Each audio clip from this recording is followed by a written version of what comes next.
Hi friends, welcome to Cinema Artist Best. Cinema Artist Bestல இப்போ நம்ம பார்க்க போகிற திரைப்படம் என்னென்னா பெர்பிட்ரேட்டர். இந்த திரைப்படம் வெளியான 2023. இது வந்து பார்த்திங்கன்னா ஒரு அமெரிக்க நாட்டு திரைப்படங்க.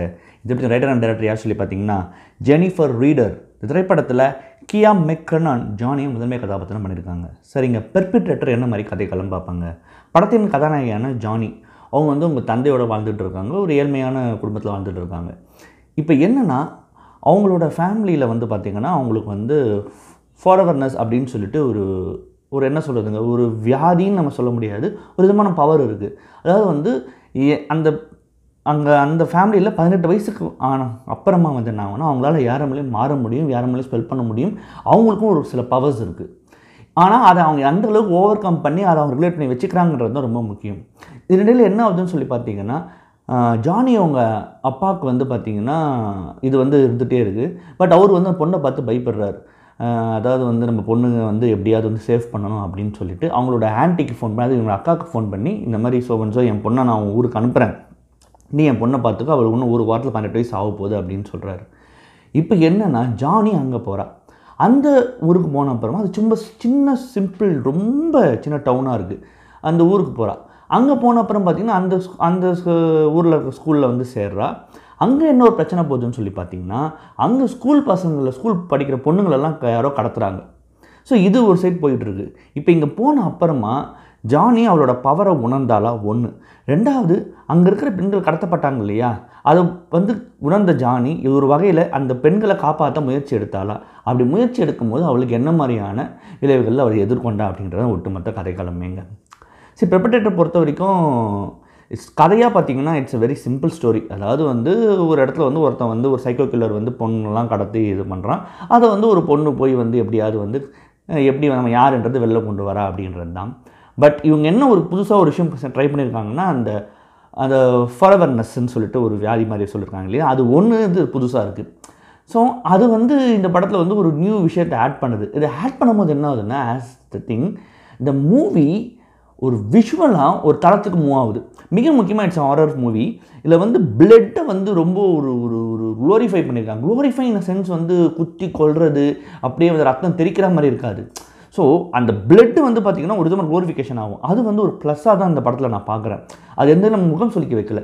அந்த க்ளோரிஃபிகேஷன்ஸ் வந்து ஒரு ப்ளஸ் தான் அந்த படத்துக்கு. அது ஒரு நியூவாக இருந்தது. So how the director handles the பிளட்ன்றது தான் அது இந்த படத்தில் ரொம்ப நியூவாக இருந்தது. அது வந்து ஒரு மிகப்பெரிய ப்ளஸ் இந்த படத்துக்கு வந்து பார்த்திங்கன்னா.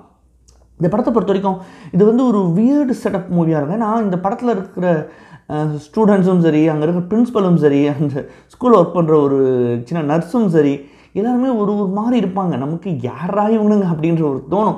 That is what the movie tries to do it. அந்த ஒரு வியர்டு செட்டப் பண்ணணும்னு முடிவு பண்ணி தான் பண்ணுறாங்க. அதுலேயும் வந்து கரெக்டாக பெர்ஃபெக்டாக பண்ணியிருக்காங்க தான் சொல்லணும். படம் முடிகிற வரைக்கும் படத்தை பொறுத்த வரைக்கும் இன்னொன்று வந்து சின்ன சின்ன விஷயம் என்ன பேசுதுன்னா இந்த அதாவது ஒரு பெண் வந்து அந்த 18 வயசு தாண்டின அப்புறமா இங்கே முக்கியமாக பெண்களுக்கு இருக்க பிரச்சனை பேசுது. ரொம்ப பேசாமல் லைட்டாக பேசுது இந்த படம். அதே சமயம் தாண்டி அவங்க எப்படி மேலே வரணும் அப்படின்றதும் பேசுது. இன்னொன்று வந்து மறைமுகமாக ஆணாதிக்க சமூகத்தோட அந்த படம் பேசுது. அதை பெருசாக பேசாமல் பேசுது. படம் வந்து பேசுதுன்றதுல எனக்கு எந்த சந்தேகமும் இல்லை. அது பேசுது. இந்த படத்தில் வந்து எனக்கு வந்து என்னென்னா ஒரு வியர்டு கைண்ட் ஆஃப் செட்டப். படம் வந்து எனக்கு பெருசாக எங்கேயும் போர் அடிக்கலை. பட் ஸ்டில் வந்து என்னென்னா ஒரு கட்டத்தில் ஒரு ப்ரெடிக்டபிலிட்டி இந்த படத்தில் இருக்குது. அந்த ப்ரெடிக்டபிலிட்டி வந்ததுனால இது தானே கடைசியில் அப்படின்னு நினச்சதுனால எனக்கு அந்த இடம் வந்து படம் வந்து கொஞ்சம் டவுன் ஆகிடுச்சோ அப்படின்னு தோணுது. ஆஃப்டர் தட் ப்ரெடிக்டபிலிட்டி 2 அந்த ப்ரெடிக்டபிலிட்டிலே எண்டில் வந்து பார்த்திங்கன்னா ஒரு ட்விஸ்ட் வைக்கிறாங்கன்னு வைங்க. எஸ், பட் நீங்கள் அதையும் நீங்கள் ப்ரெடிக்ட் பண்ண முடியும் நீங்கள் ரொம்ப இன்டென்ஸாக படம் பார்த்தீங்கன்னா. பட் ஸ்டில் என்னென்னா அந்த ஒரு விஷயம் வந்து இந்த படத்தை கை கொடுக்கல. அந்த ப்ரெடிக்டபிலிட்டி வந்தும் அதுலேயும் ஒரு ட்விஸ்ட் வச்சது வந்து எனக்கு பெருசாக ஒரு கை கொடுக்கல. பட் ஸ்டில் த மூவிஸ் எப்படி அது ஸ்டார்ட் ஆச்சோ என்ன சொல்ல வந்ததோ அந்த மூவி எண்ணில் அது சொல்லி முடிச்சிருச்சுன்றது தான் நான் இந்த இடத்துல வந்து சொல்லிக்கிறேன். ஏன்னா வந்து கரெக்டாக தான் இருந்தது. எனக்கு எந்த ஒரு இதுவும் இல்லை. படத்தோட வந்து ப்ளஸ்ஸாக பார்க்குறது வந்து பார்த்திங்கன்னா எனக்கு சினிமோட்டோகிராஃபி அண்ட் மியூசிக் இந்த படத்தோட பெரிய படங்கள் ரெண்டுமே ரொம்ப அழகாக பண்ணியிருந்தாங்க. இந்த படத்தில் வந்து ரொம்ப வந்து படத்தில் வந்து ஸ்கேர் மூமெண்ட்ஸ், அந்த ஜம்ப் ஸ்கேர்லாம் சொல்லுவாங்க, அதெல்லாம் கொண்டு வராமல் ரொம்ப நீட்டாக எங்கே தேவையோ அதை அங்கே மட்டும் வச்சுருந்தாங்கன்னு நம்ம சொல்லணும்.